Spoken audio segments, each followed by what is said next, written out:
کیا ایک شوہر اپنے ہی بیوی کو زندہ جلا سکتا ہے صرف اس لیے کہ سچ باہر نہ آ جائے؟ ناظرین، یہ واقعہ ہے حیدرآباد سندھ کے ایک پرانے محلے کا، جہاں رہتے تھے کامران اور اس کی بیوی ثانیہ۔ شادی کو 4 سال ہو چکے تھے اور ان کے درمیان ظاہری طور پر سب کچھ ٹھیک لگتا تھا۔ ثانیہ ایک سادہ، گھریلو اور باپردہ خاتون تھی، جبکہ کامران ایک نرم چہرے والا مگر اندر سے سخت مزاج انسان تھا۔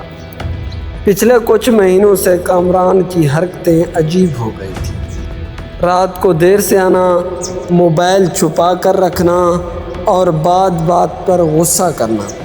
ثانیہ کو شک ہوا۔ ایک دن اس نے خاموشی سے شوہر کا فون چیک کیا اور وہ حیران ہو گئی۔ کامران کسی عورت سے تعلق میں تھا اور طلاق کا منصوبہ بنا رہا تھا۔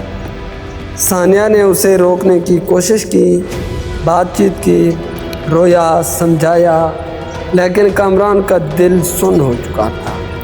پھر ایک دن محلے میں آگ لگنے کی خبر پھیلی۔ کامران کے گھر میں آگ لگی تھی اور ثانیہ کی لاش کچن میں جلی ہوئی۔ پہلے سب نے سمجھا کہ یہ ایک حادثہ ہے، لیکن فورینسک رپورٹ نے سب کھول دیا۔ آگ لگانے سے پہلے ثانیہ بے ہوش تھی۔ پولیس نے شک کی بنیاد پر کامران کو حراست میں لیا، تفتیش کی۔ تفتیش میں جو انکشاف ہوا وہ دل ہلا دینے والا واقعہ تھا۔